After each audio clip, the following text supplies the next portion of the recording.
Just Stats, Reggie Johnson, Eugene Morgan coming to you from Love City of Atlanta, Georgia. And Eugene, we have issues here in Atlanta that people keep asking me about on other sports shows. I've done another sports show called Sports Crib, and I've done others when doing these other shows. They'll ask me questions about Kirk on a lot of these shows, right? It'll be like, what is Kirk doing? Like, what are you guys doing with Kirk? What do you got? And I'm like, hey, he's still here, man. You know what I mean? He's here, and everything is gravy right now because I guess season hasn't started. You haven't really had injuries on other squads. Yeah. Phones might not be ringing, but I think they will be ringing at some point, but I'm not sure.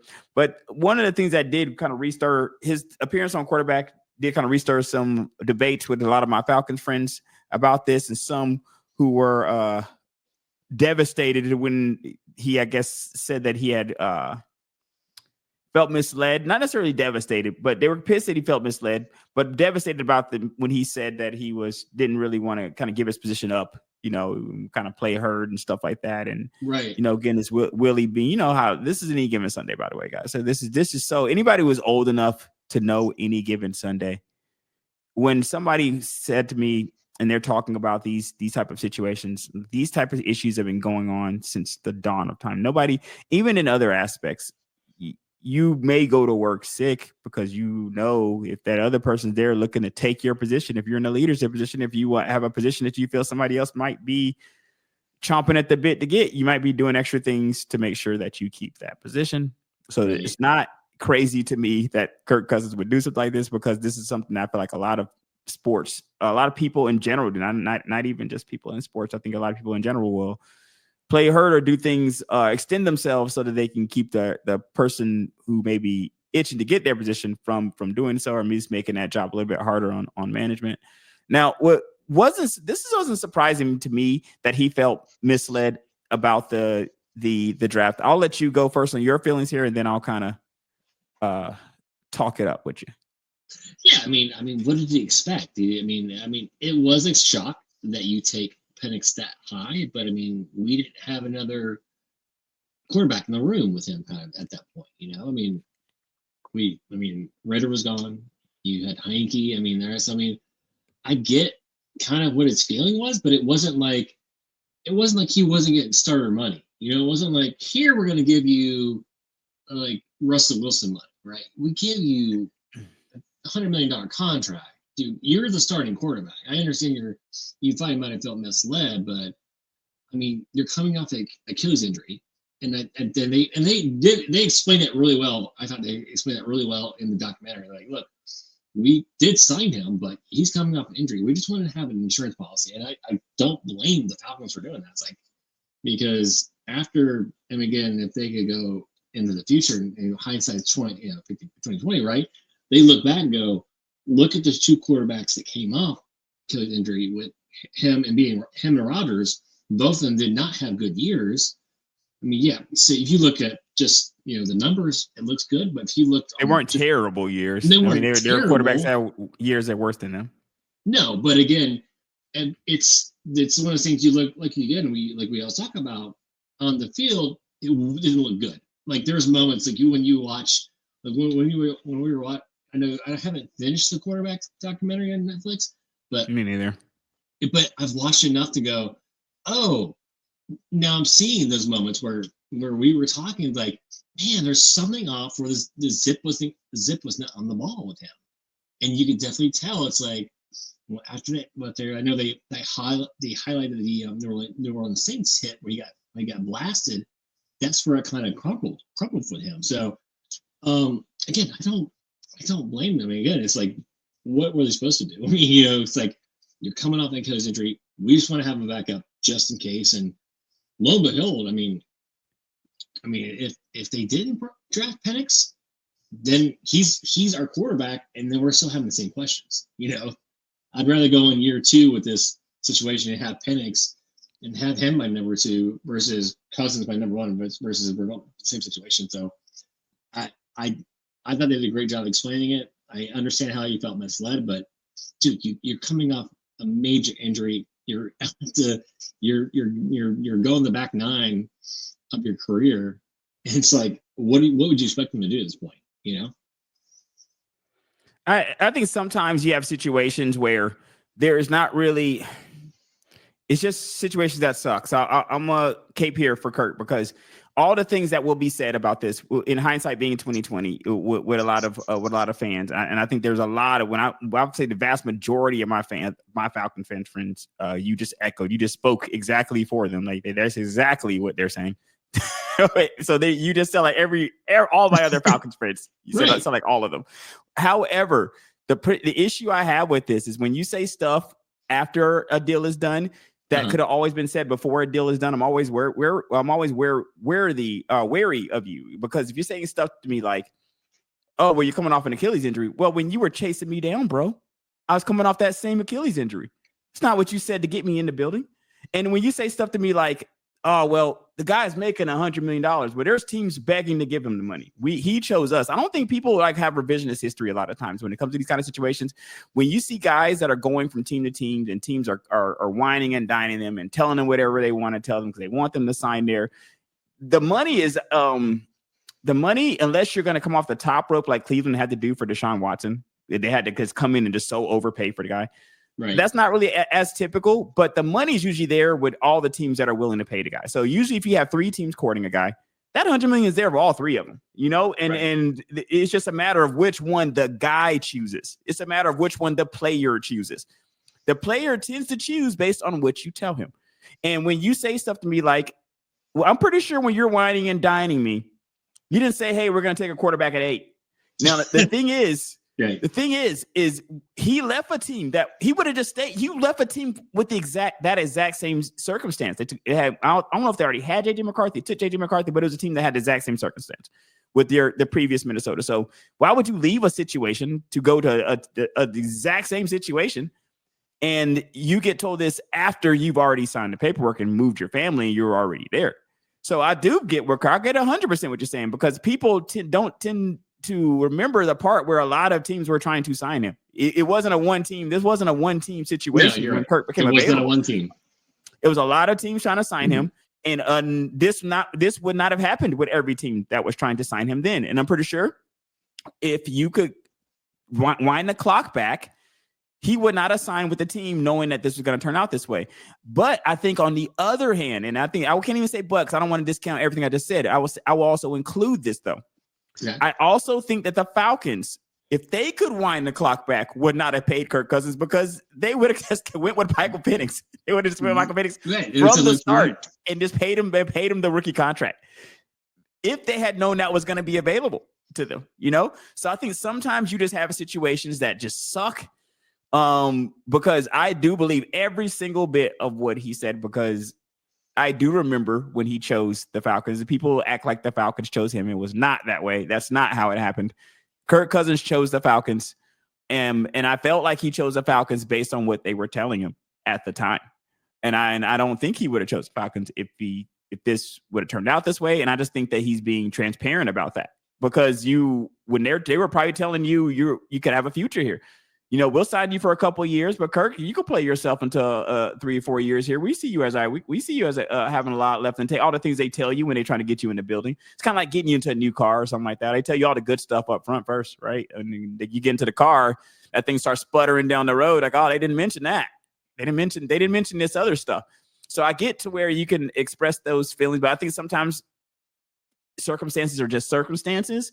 Yeah. And sometimes things just turn out the way they turned out, right? At least that's the way I'm looking at it for myself. This is a situation that the Falcons, because remember, even with all that being said, I wanted them to draft Penix. You remember, we can go back on this show. I was a person, which is crazy, because I feel my Falcons fans that are now capable for Penix weren't as high on Penix when we drafted him, because they were like, we already have Kirk Cousins on. And I was like, well, you want a young guy, right, to go with them. So it's funny seeing them now being so on the Penix train so hardcore. But I do think that unless we get something for him, I don't see why we would let him go. Like I don't know. Maybe we just wait around and then he gets a chance to play, because I do think he has something in the tank. I don't want to see him just wasting his last years just here on the bench, here in Atlanta. Well, there's still the unknown with Penix. I mean, we all like him. I mean, we like what we've seen But again, I mean, it's not Could you go back to Kirk after that? Do you think there's a chance of that happening? Absolutely. Yeah. So if Penix isn't, I mean, listen. I'm not gonna get swayed. I mean, listen. I'm a left-hander, so I mean, of course, I love left-handed guys. So, but I'm not You gonna guys got get to stick swayed. together, Eugene. Right, You we know, got gotta stick together, but I'm together. not gonna get swayed by like I've been tricked by too many times.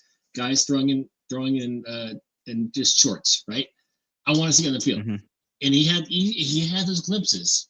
So He I'm does. gonna I think he does. I'm still a Penix guy. go I too. do. I'm a Penix guy.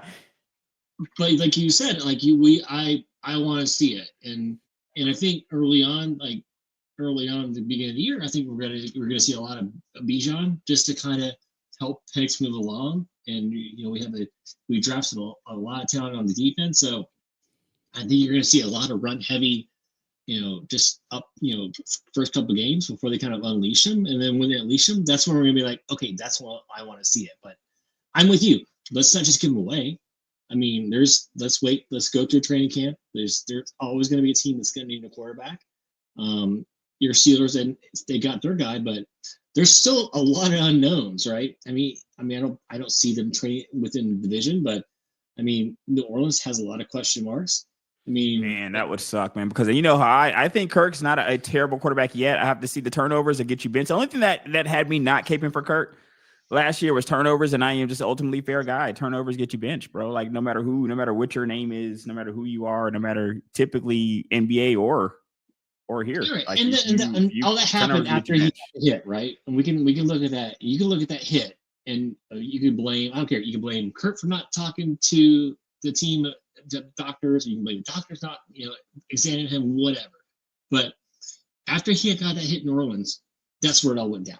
I mean, that's where you could see he just didn't have the drive. You could see I mean, even on the Netflix, you can see like he's making throws that Kurt doesn't make, and so there's still something there. I mean, I'm not going to just write the guy off. He's again, what's always the sign, right? So what's always the tell when you sign a guy with injury? Wait till the year after the injury, right? Wait till it's okay. He went through the Achilles. He came back next year. It's always the year after the injury. So that's where I'm looking at. And then you still have a lot of teams that still, yeah, they have their guys. I mean, look at Miami. You tell me Tua is going to get through another season not with a concussion? So and you think they're okay with their quarterback room? So you have you have a lot of questions with other teams, and I don't blame the Falcons for just hanging on and just like, hey, let's just hang on to the guy. We've already paid him. We gave him the bonus. Why trade him for a 6th-round pick when we know at some point a team's going to need a quarterback? It's going to happen. You're going to see it. Yeah, absolutely right. At some point. At some point. And who knows? We may be that team that needs him. So why not just keep him? And I would rather keep him because we're not paying Penix anything. So the way I'm looking at it is we got 2 quarterbacks for this amount. So like we got 2 quarterbacks, and then at the end of the day, I am still on. I think Kirk may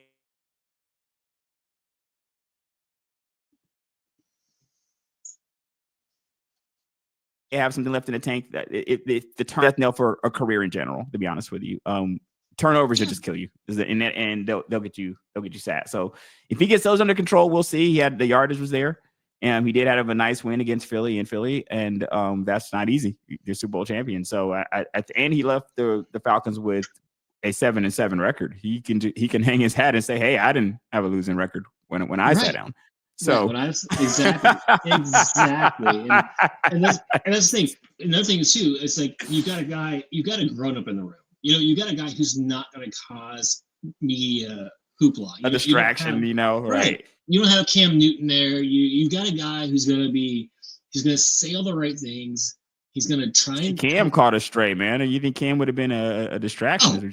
Come on. Yeah, he would have definitely been. I mean, and I love Cam. I think Cam, one of the reasons Cam is a distraction is not because Cam. It's not even Cam's fault. It's because he is Cam. It's because he is who he is. So because you are who you are, and this is why they couldn't have you in the locker room. I think it was when they had this. He was gone for Mac Jones, not even Drake May. So this is when Mac Jones is there, and he left the locker room. Is because you're on the cover of Madden. You're Cam. You're that guy. You're such a personality. no matter what the other guy is, he's not that. So I You think remember that's the demeanor. Kirk's got more of a calmer demeanor. yeah. And again, if someone's not shooting straight, they can because I love him. But it's just like you don't have to worry about that. Remember when Tim Tebow just happened to sign like I think a practice squad or just happened to sign with the Patriots, and it's all that's because it's too much. It's too much, bro. right. It's too much. So you don't. And I think that's what you don't have with you have Kurt, who's gonna just try and be there for, and even in the documentary, he was trying to even when he gave up the job. I mean, I know it's all edited for TV. I get it, but I like those moments when you see the guy going. He went to the practice squad and was okay with it. I think that was a cool moment. And then he's trying to help Penix out. He's trying to, he's just trying to be there for him.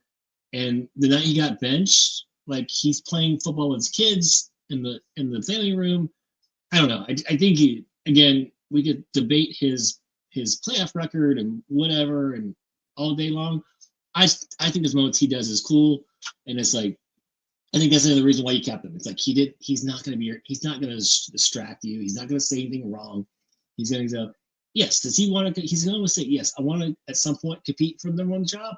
Absolutely, but he's not going to be like he's not going to be like, well, I'm out of here if you don't give me the number one spot. He's not that type of guy, and I think that's another reason why you keep him, and that's another reason why you keep him around because you have that insurance policy, but you also have that trade possibility when a team at some point is going to need a quarterback. It's very true. It's very true. And then maybe we'll see a different story here. Let's go all the way to a different side of the ball here.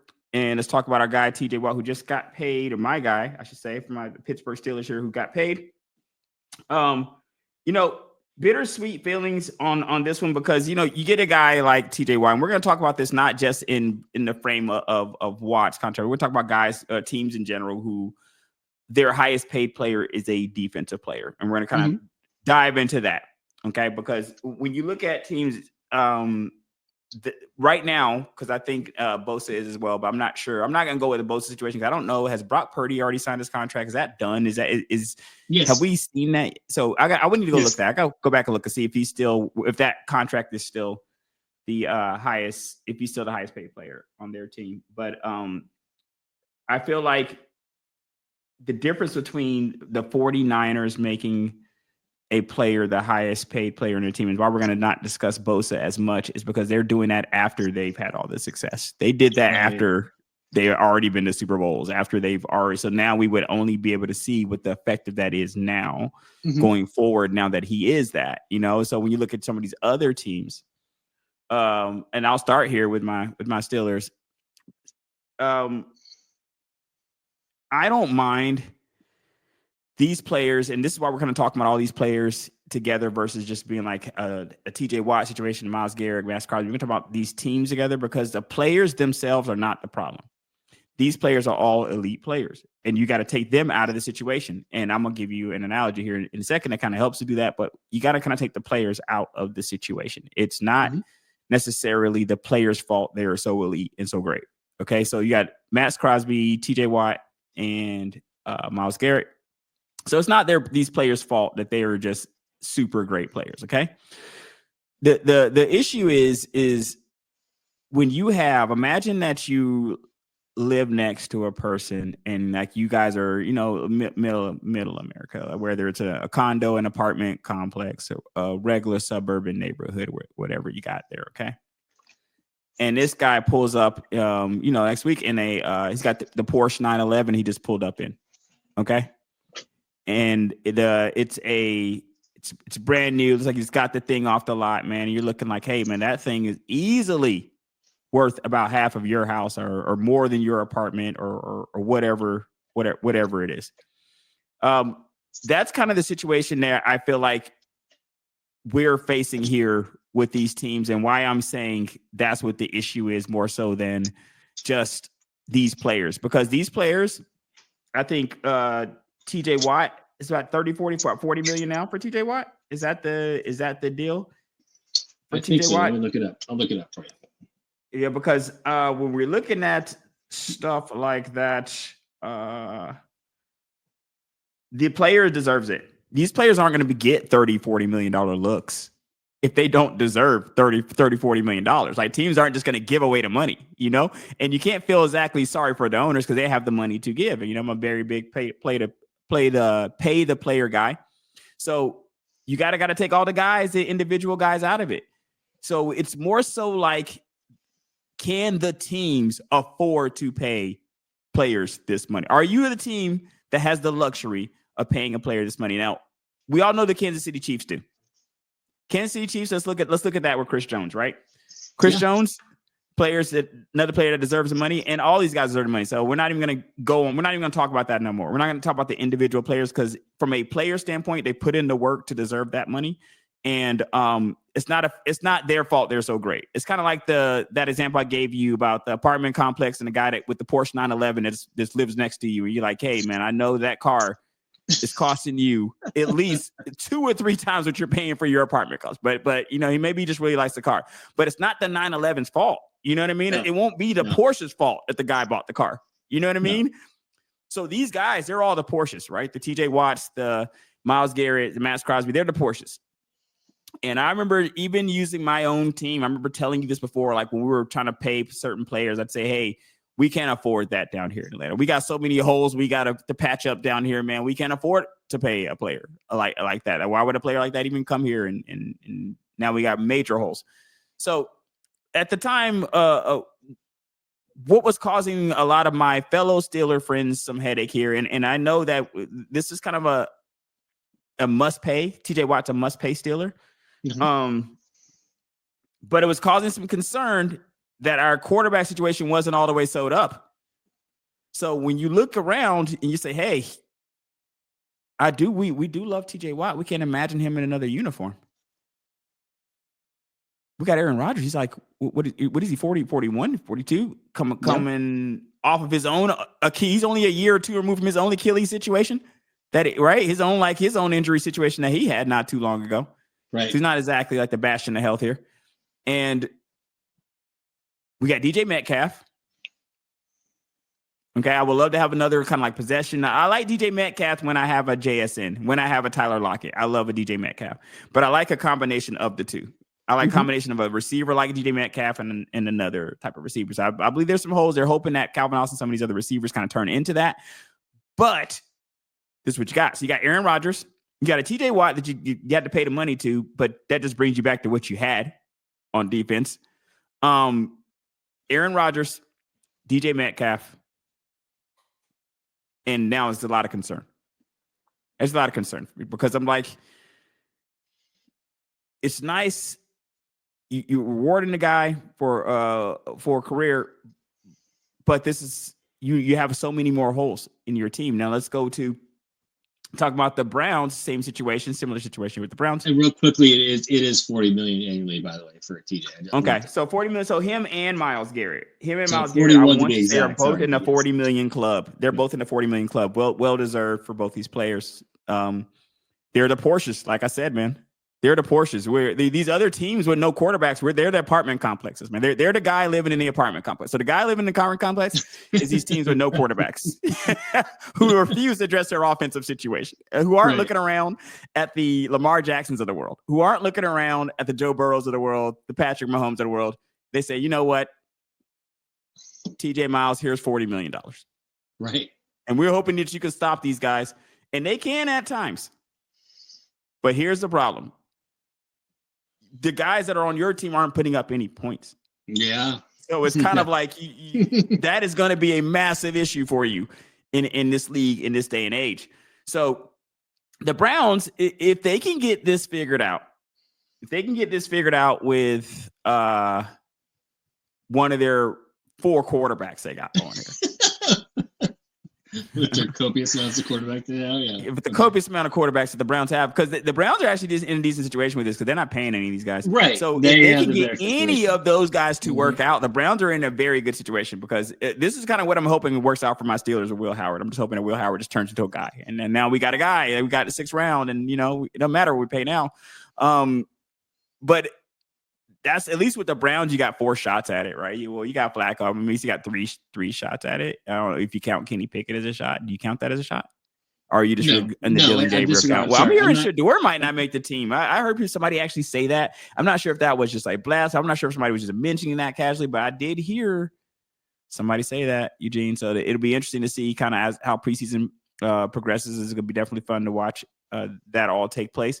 Mm-hmm. But at the same time, here we go. We got a team defensive player, Myles Garrett, very well. He's the Porsche here, the 911. But he's being paid a ton of money by the Browns. I think at least the Browns, when you look at their defensive spend, because I got a table here because I'm such a nerd.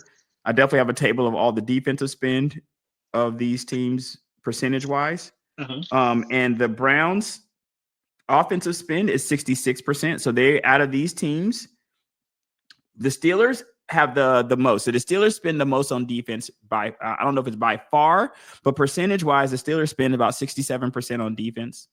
Okay. And the Browns spend about 34% on defense. And the Raiders spend about 51% on defense. So they're like right there, close to 50-50, but just a little bit more on defensive spend. So let's keep those numbers in mind, okay? Let's say 67% for the Pittsburgh Steelers and the Raiders 51% for the Raiders. And we're talking about here with my Steelers here. Number one, as far as spending money on the defensive side of the ball. Now, let's juxtapose that with the teams that have experienced success recently, and the top teams in the league: the Kansas City Chiefs, the Philadelphia Eagles, the Baltimore Ravens, the Buffalo Bills. Okay, would you agree that these are pretty good teams, right? These are pretty solid. All have elite quarterbacks too. Yes, all have elite quarterbacks. Yes. All have their quarterback situation figured out. For one, all spend more on defense. Now, these are ranges. It gave me ranges here. I did my AI situation here. So my AI popped out a table and gave me ranges for the offense. Mm-hmm. So on the Kansas City, it gave it 145 to 167 on the offense and 70 to 114. So about 58 to 66% offensive spend for the Kansas City Chiefs. It's a very massive jump here for the Eagles. About roughly 40 to 60%. I don't know why that's even jumping so high there. For the Eagles, the Baltimore Ravens spend about 40 to 50%, and the Bills spend about 58%, 50 to 58%.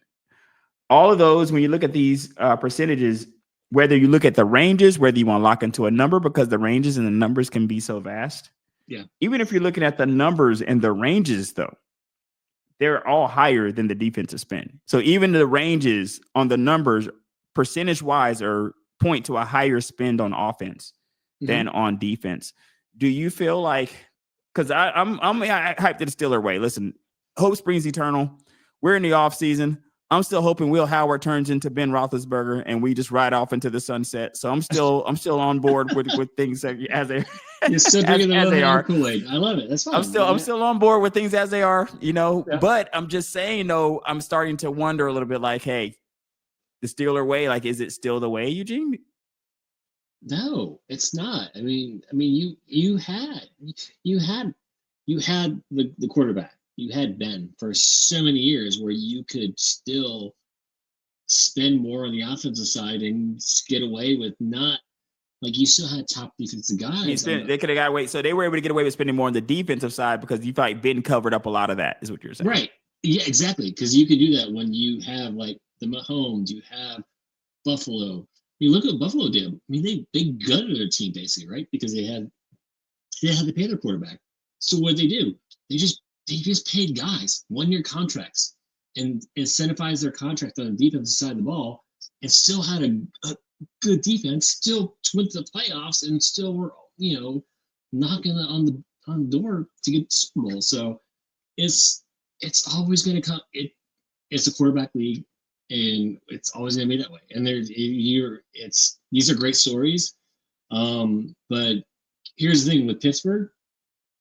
In the end of the year, you're going to have that same question again, right? Because Rodgers, whether he wins or loses games, I hope Rodgers takes us to the promised land, man. Right. My Falcons can't get there. Rodgers take us there. Right, but he's already said this is going to be his last year. I mean, he's pretty much said it already that he thinks it's going to be this year. He's hinted that it's Man, look what it took to get him to play this year, man. It didn't like he wanted to necessarily super enthusiastic about getting out there this year. Right, exactly. But I mean, I think there was just that he didn't want to go to training camps, and I think he was doing the whole Brett Favre thing. Just dragging it out so he didn't have to participate in any of that stuff. Exactly. So, but again, your Steelers are still going to have to answer that question again next year. And it's like, okay, great. So if your Steelers end up being a 9-win team, you're still going to be able to address the quarterback through the draft, which is supposedly going to be a good draft again. Yeah, I hear that's what they're kind of pushing all their chips to the table for this draft for a lot of my Steelers friends. So it's like why not just ride a year with Mason Rudolph, right? Yes. Okay, you pay TJ, you ride out Mason for the year, and then you get that lower draft. You kind of tank it, but again, you still get in that position to like reset your franchise versus like what you said with Cleveland, they at least have some guys. You have some guys maybe you can build around. You're still. Well, I think that at least makes the Myles Garrett situation easier. Now, the thing is that they don't really have that situation settled, but at least that makes it easier for them to pay that. And with the Raiders, they got Geno Smith there. Yeah, Geno. Maybe that made it easier to pay Crosby. But it's just interesting when you juxtapose the spend between some of these teams where their highest paid player is a defensive player versus these teams where their highest paid players are offensive players, even though I'm not. And the thing to this too, by the way, when I say highest paid player, I mean like usually this is like your quarterback or somebody like that. Right. And once you get to that defensive end, I'm still thinking that defensive end is still, you should be in that top 3-ish, 3 to 4. You know what I mean? Like that's still in a very, very important position. So it's not like I'm saying there should be considerable daylight between the quarterback and the defensive player. But I'm just saying, usually when you see that happen, usually when you have a team where their highest paid player is a defensive player, and they're not in that funk where you got a rookie quarterback, because I'm not talking about that, because if you're talking about the situation where you have a rookie quarterback, you definitely have that happen where that player just hasn't been paid yet. So you'll have a player, other players that aren't as great as that quarterback, maybe aren't as valuable to the team as that player is, making more money due to the rookie situation. But even with Sauce Gardner, this happened with the Jets. You look at it, a player who, once again, is the Porsche. Sauce Gardner, as far as the player himself, worth the money, man. Worth the money. Right. But the problem is, you're you. Yeah. Why are you paying the money? You know, you see what I'm saying? Because, and when you ask a lot of people, when I talk to a lot of my sports friends about this stuff like this, they say stuff like, well, who else? They like, man, like if they leave, they're done. Like, now the defense is just terrible. And I definitely agree with that. But at the same time, it's like, you might need to really evaluate things. Like, you might really need to evaluate, like, if you're missing several positions, can you really afford to devote a significant percentage to another position? And especially when a lot of these cases, in all three of these cases with Crosby, Garrett, and with TJ Watt, you're just getting what you had. Right. You're not adding to your team. You're paying more to get what you had before. Yeah. You are already seeing that you were not good with them. Like, you've already seen how good you have been with the guys. Like, you know, you can say, hey, we're I wouldn't say not good with them, but I would say you're not like these other teams. You're not looked at like these other teams. If you're a team, because I think that the Browns are better than people give them credit for. I think I like Stefanski. You got Myles Garrett. I like Denzel Ward. I think the Browns are a better team than people give them credit for. And they got a good running back in the draft. I mean, they've got a guy to kind of step in and kind of beat to take that place at Chubb. And they got, like you said, they're competent. They're a competent team. They're a competent team. The Deshaun Watson thing was the only thing that I felt they really sucked for, but they were a competent team.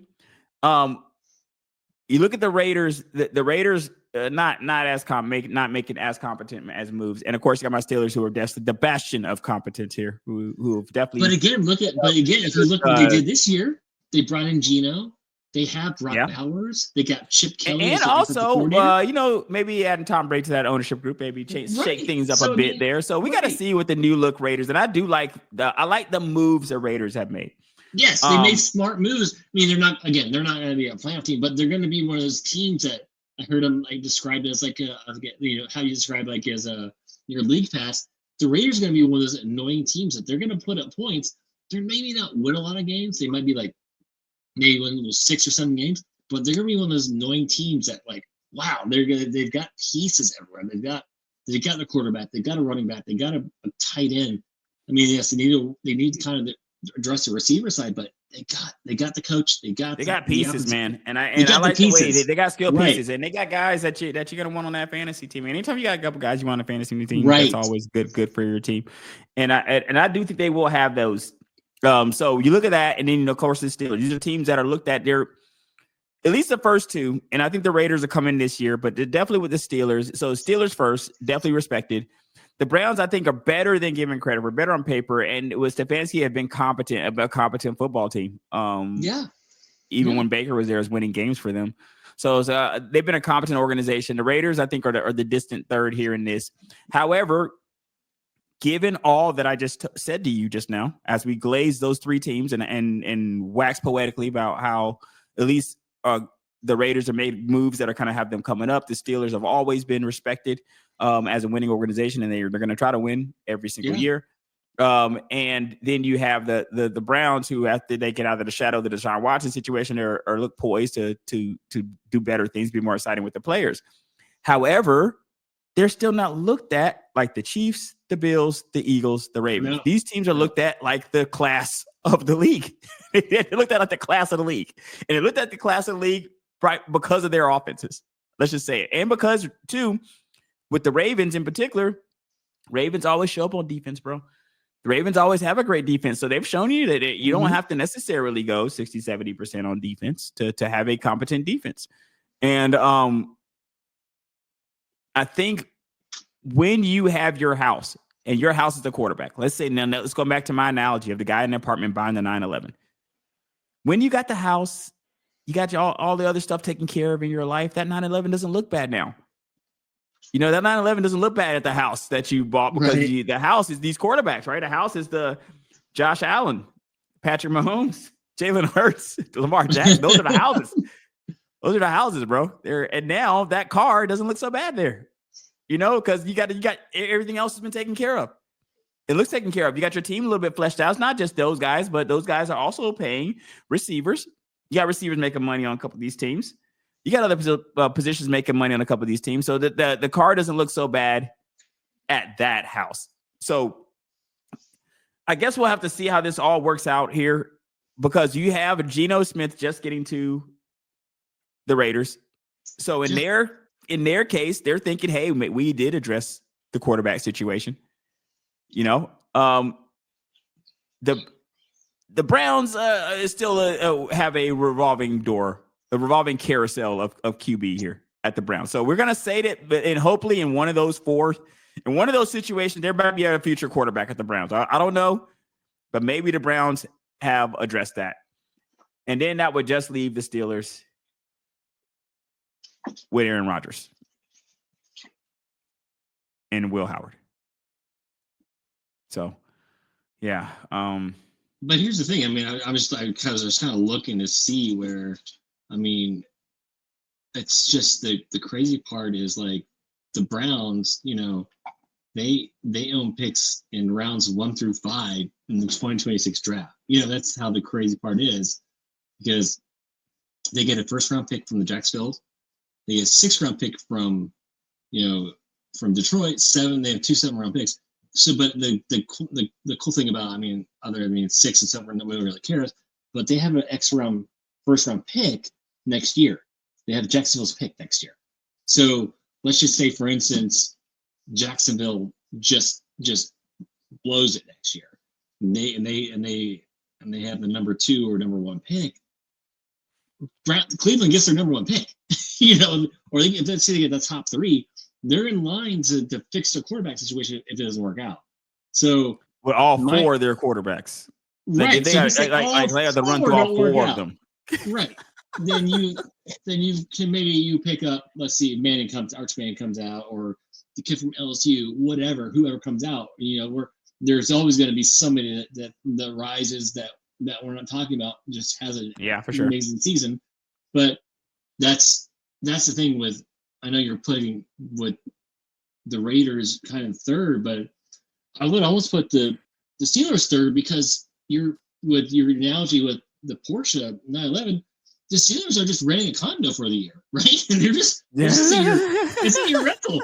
It's in your rental of the condo, because they're going to have to address the quarterback issue after this year, because I hope Aaron does a great job for you guys, but there's been no signs of that guy being any. I mean, yes, the stats look amazing, yes, but watching what he played on the field last year, now again, he's gonna have he has much better coaching around him. He has a much better defensive and offensive coach around him this coming into the Steelers, and that'll pay dividends. But again, if you guys go 9-8 again, and you let's just say you have a first round exit in the playoffs, then you're at the middle of the ground again with your pick. Again, not getting a quarterback, or just, you're kicking your can down the road again. But at least those other teams, like I said, you have those other teams, those other franchises. The Raiders, they have Geno for the next couple of years. Oh, maybe next year they can find that bridge quarterback with him. You have Cleveland, like you said, maybe those guys don't work out. Who cares? We have 2 picks in the draft next year that we can go after and maybe fix our quarterback situation. With Pittsburgh, you're just, what are you doing next year? Who's your quarterback? Because he's pretty much saying he's going to retire next year, unless I miss something. He's retiring. I mean, he's pretty much walking away from football. Or he said this will possibly be his last year. So that's my fear with your team. You're always going to have a good defense. You've got good offensive pieces, but I don't understand, where's the tank here for your team to say, let's just throw it and let's reset with our quarterback.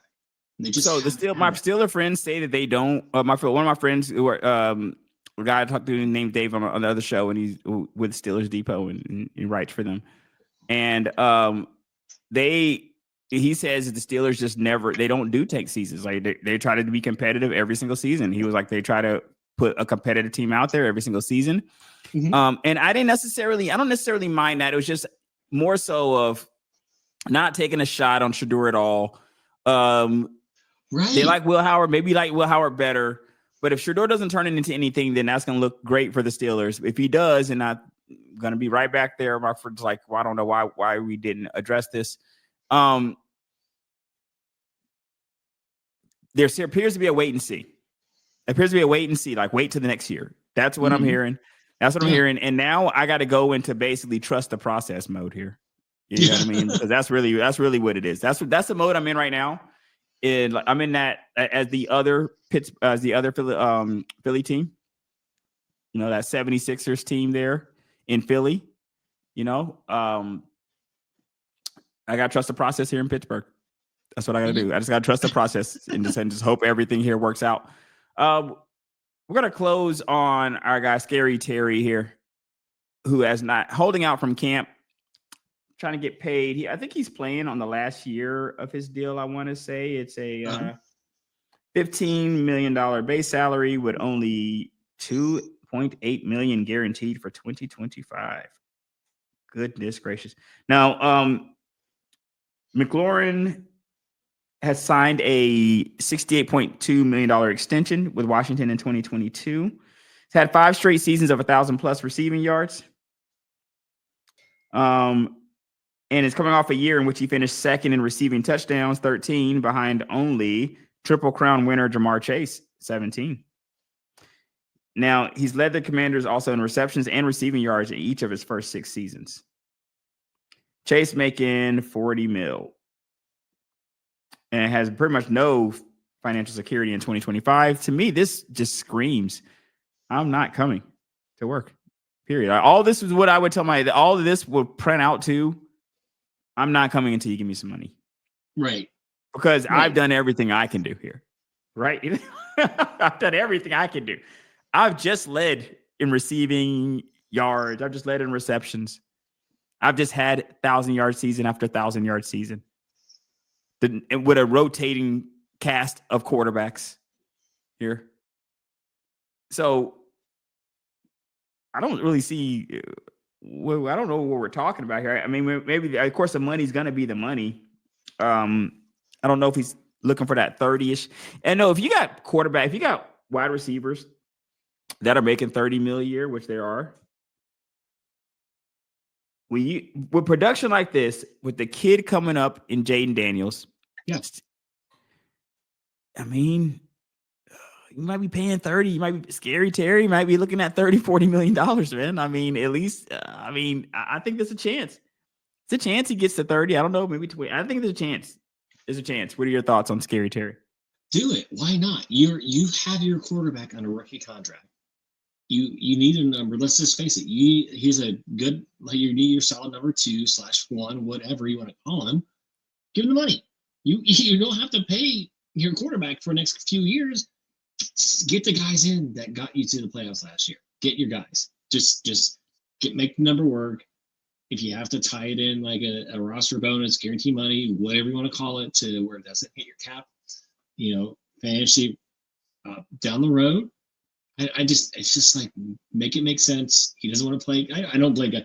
Here's like, if I'm his agent, I'm not playing on non-guarantee money in the NFL. No, not with a guy that put up 1,000-yard season after 1,000-yard season after 1,000-yard season. No, absolutely not. I'm sitting at my house, bro. Until you call me with the right number, you tell me when I need to show up. No, absolutely not. And also, this is pretty far in the game. It's not like I've been hearing them over the years. Now they say that, he wants to continue his career there. He said that everything that's transpired up to this point has been disappointing and frustrating. Yeah. Yeah, he stuck it out with some really bad. And here's the thing: it's not like he's just like sat out. The dude has played 14, Correct. 15, 17 Correct. games. Like he's not like said, nope, you guys have a crappy quarterback, so I'm not gonna play. He's played with every single guy. Solid player. Solid player, man. He reminds me a lot of DJ Moore, man, because DJ Moore had a rotating cast of guys and is getting 1,000 yards after 1,000 yards, like no matter who the guy was throwing the ball, so that's always great, right? When you see that, no matter who's there, you're still getting yours. He's your solid B+ receiver. Give him that, like you said, that 25 to probably 30 million, whatever. Wrap it up in some, and you can wrap more of the guarantee up front and make it right. Again, incentivize, do whatever you got to do, but it's got to be better. It's got to be he on paper. If the guy is giving you that much production with a bunch of random guys year after year and playing the games, what else can the player do? Like what else can the guy do? Yeah, he's been there. He's doing solid. He's been actually playing the games. Like this is almost to me like just a formality. Like you're just working out the details because it's almost the classic model citizen who deserves to get paid. Right. Oh, so he just comes and does a job and gets 1,000 yards receiving yards every year. Cool. Just give him some money. Make him be your, because let's just say you have your number one now, but you still need a number two. I don't care. Look at all the great teams. Look at the 49ers. They had Jay Rice, but they still need John Taylor. You still need that extra guy. Because look at Debo had Ayuk. And you just got Debo. Exactly. You know what's crazy is Debo, I think, is making a little more money. Debo's making $650,000 more per year than McLaurin. And let's just face it, Debo's not going to make it the whole year. He's going to be out. So you're going to need another guy. I guarantee. Right, and Debo needs a receiver like a McLaurin. I think one of the things that makes Debo great is that Debo's a great football player. Yes. But when you had looked at the teams in the past with playing with Ayuk, you could have always argued that Ayuk was a better receiver than Debo. If you look at the stats, you could always have argued that he was a better receiver. But a lot of times the argument will kind of fall apart as who's a better player, because a lot of people will still want Samuel over Ayuk because people just like him as a football player. But I think that's the same dynamic that would exist here. right? Yes. Wouldn't that be the same dynamic? Like your IE could pretty much be Terry McLaurin. Like you're a guy that's going to kind of take it off, and then you got Debo over here. That's a good combination to have. And I think now is the time to pay him, right? Injured. When you got a Debo here. Right. He's not injured. He's going to be next. He can play next year. With Ayuk, you don't know what you're getting from that guy next year. With Scary Terry, he's gonna sit up and play 17 games. He's gonna get 1,000 yards, receiving. He's gonna be there for you because you're gonna need him. Because I'm telling you now, I've been a fantasy owner of Debo, and he's one of the most frustrating fantasy owners to have on your team. Because you don't know if he's starting. Because he's gonna light you up, man. He's gonna light you up, bro. But he might not be there at all. Right. He might not be there whatsoever. Right. So you know how that goes, man. Yes. So again, it's gonna happen. Don't be dumb, and they're gonna take care of him. It's just do it right now. Make your shot. Like especially the NFC is still the weaker division. Go for it. Send your guys. You had a magical season last year.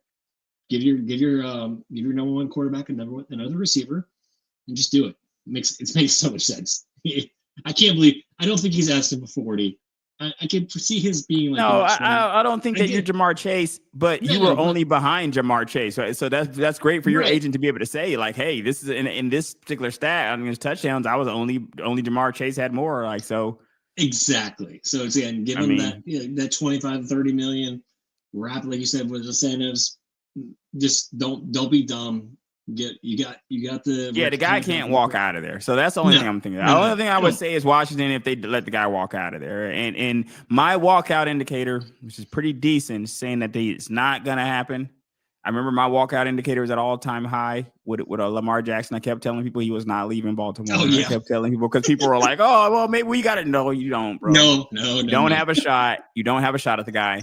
They're not dumb. They're not going to let him leave. And I feel it here with the same situation here. Like the same thing with Jamar Chase, right? When people are like, come on, bro. They're not letting Jamar Chase out of Cincinnati. That was never going to happen. It's formality. And I'm kind of thinking formality here. Like it would be very surprising to hear that Washington has gotten rid of Terry McLaurin after what he did with Jaden Daniels. Like they have a very high,